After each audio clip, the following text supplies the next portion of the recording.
আসসালামু আলাইকুম ভিউয়ার্স, আশা করি সবাই ভালো আছেন। আপনাদের দোয়ায় আমি অনেক ভালো আছি। আমার নতুন আরেকটি ব্লগে আপনাদের সবাইকে স্বাগতম। তো আজকে আপনাদেরকে নিয়ে যাব 5 টাকা নোটের পিছনে যে মসজিদের ছবি আছে ওই মসজিদে। নওগাঁ জেলা শহর থেকে প্রায় 35 কিলোমিটার পশ্চিমে মান্দা উপজেলায় কুসুম্বা ইউনিয়নে কুসুম্বা মসজিদটি অবস্থিত। তো বন্ধুরা, কুসুম্বা মসজিদের ইতিহাসের কথা আপনারা অনেকেই জানেন এবং অনেকেই জানেন না। অনেকেই বলে থাকেন এই কুসুম্বা মসজিদটি গায়েবী মসজিদ, এটা নাকি এক রাতের ভিতর এই মসজিদটি তৈরি হয়েছিল। আবার অনেকেই বলে থাকেন আগের আমলের রাজারা এই মসজিদটি বানিয়েছে। তো বন্ধুরা, আমরা রকেটের গতিতে চলে আসলাম মসজিদ দেখার জন্য। তো বন্ধুরা, অবশেষে আমরা চলে আসলাম মান্দা জেলার কুসুম্বা ইউনিয়নে কুসুম্বা নামক যে মসজিদটি আছে এই মসজিদের সামনে। তো বন্ধুরা, এখানে আসার পরেই দেখতে পেলাম উৎসুক জনতার ভিড়। যেমন ছেলে মানুষের ভিড় তেমনি মেয়ে মানুষের ভিড়। আজকের দিনটা শুক্রবার হওয়ার জন্য অনেক বেশি ভিড় ছিল এখানে। আর শুক্রবারে এখানে অনেক মানুষ বিভিন্ন জায়গা থেকে মানত করতে আসে। ছোটবেলা থেকে আমরাও শুনে আসছি এই মসজিদে মানত করলে নাকি মানুষের যে কোনো আশা পূর্ণ হয়ে যায়। তো অবশেষে চলে আসলাম সেই কুসুম্বা মসজিদের ভিতরে। 7 সমুদ্র 13 নদী পার করে আমরা চলে আসলাম কুসুম্বা মসজিদে। এই মসজিদে সবচাইতে বেশি মানুষ আছে যারা মানত করে থাকে। তারা মানত করে আশা যদি পূরণ হয়ে যায় তাহলে এখানে এসে তাবারক বিতরণ করে।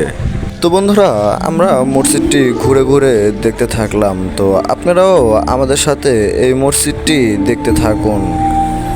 এই মসজিদটি সম্পূর্ণ পুরোটাই পাথরের তৈরি। নিখুঁতভাবে লতাপাতার নকশা করা আছে মসজিদের দেওয়ালে এবং ভিতরেও বিভিন্ন রকম কারুকাজ করা আছে এই মসজিদে।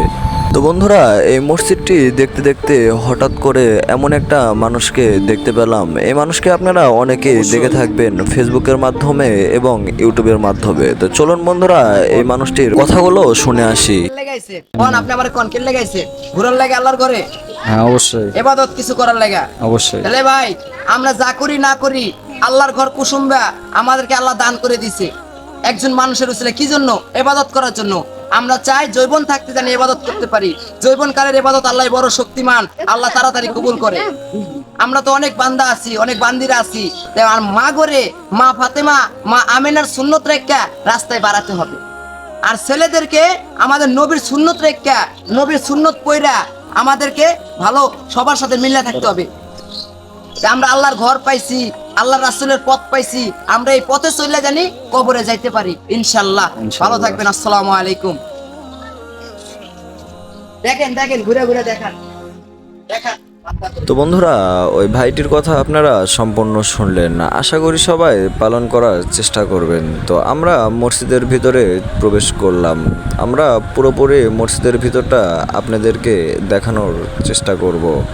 তো বন্ধুরা, আপনারা যারা কুসুম্বা মসজিদে আসবেন তারা অবশ্যই কুসুম্বা মসজিদে এসে 2 রাকাত নফল নামাজ পড়ার চেষ্টা করবেন।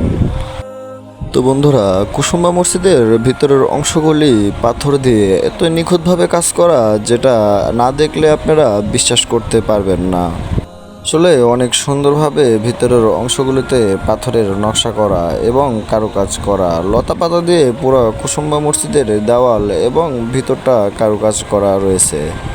তো বন্ধুরা, আমি যতটুকু পারলাম আপনাদেরকে মসজিদের ভিতরটা দেখানোর চেষ্টা করলাম। এই 450 বছরের পুরনো মসজিদটির ভিতরে এত সুন্দর করে কারুকাজ করা এবং নিখুঁতভাবে কাজ করা যে এখনকার মানুষ দেখলে চিন্তাই করতে পারবে না যে আগের মানুষ এত সুন্দর করে কাজ করতে পারে।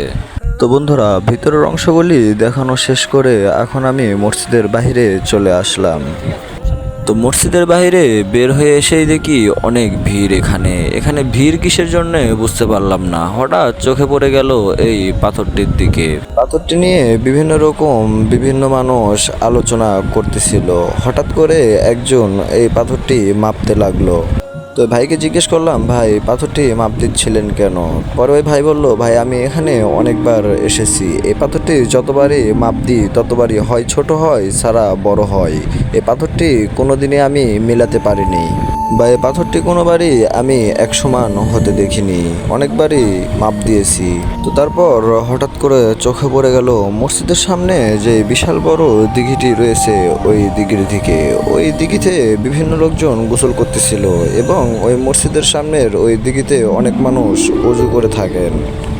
তো বন্ধুরা, এতক্ষণ আপনাদেরকে কুসুম্বা মসজিদের ভিতর এবং বাইরের পুরোটাই দেখালাম, কিন্তু এখন আপনাদেরকে আমি দেখাবো কুসুম্বা মসজিদে এসে মানুষ মানত করার পর যে রান্না করে ওই রান্নার স্থানগুলি। তো বন্ধুরা, আশেপাশে দেখলাম বিভিন্ন রকম দোকানপাট বসেছে এবং এই স্থানেই রান্না করা হয়। যারা মানত করে থাকে তারা এখানে এসেই রান্না করে থাকেন। তো বন্ধুরা, আবার আমরা ওইখান থেকে বের হয়ে এসে সামনের দিক হাঁটতে লাগলাম। আশেপাশে বিভিন্ন রকম দোকানপাট দেখতে পাচ্ছি। তো চলুন বন্ধুরা, আপনারাও পুরো ভিডিও দেখুন এবং দেখতে থাকুন আরও সামনে কি কি রয়েছে। তো বন্ধুরা, দেখতে পেলাম বিভিন্ন রকম দোকানপাট রয়েছে। এখানে খাবারের দোকান রয়েছে এবং বিভিন্ন রকম কসমেটিকের দোকান রয়েছে এবং খেলনার দোকানও রয়েছে। এখানে বিভিন্ন রকম কাঠের জিনিসও পাওয়া যাচ্ছে এবং এখানে বিভিন্ন ধরনের বাচ্চাদের খেলনার জিনিসপত্র রয়েছে। এখানে মনে হচ্ছিল কোনো এক মেলাতে এসে হারিয়ে গিয়েছি। এত দোকানপাট এখানে আমি আগে বুঝতে পারিনি। আগে মনে করছিলাম মসজিদের ওইটুক সীমানাই শেষ, কিন্তু এখানে এসে আরও অবাক হয়ে গেলাম, বিভিন্ন রকম দোকানপাটে ভরা। তো ঘুরতে ঘুরতে আমাদের ক্ষুধা লেগে গিয়েছে। তারপর ছোট্ট একটি দোকান দেখতে পেলাম। তারপর ওই কাকার সাথে একটু কথা বললাম। দেখুন ওই কাকা কি বলে।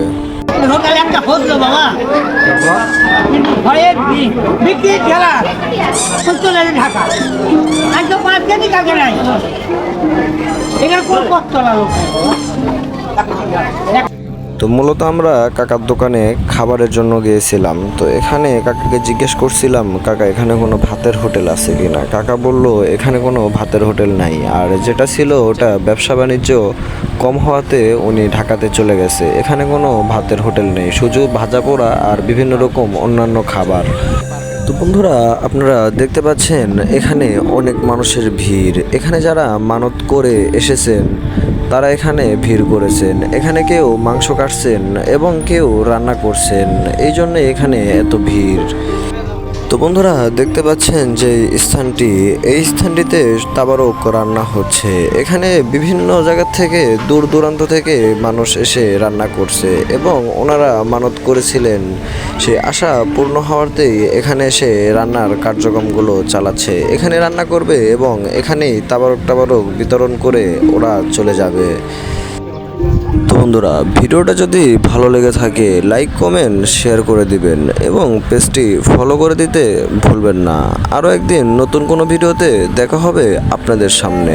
আল্লাহ হাফেজ।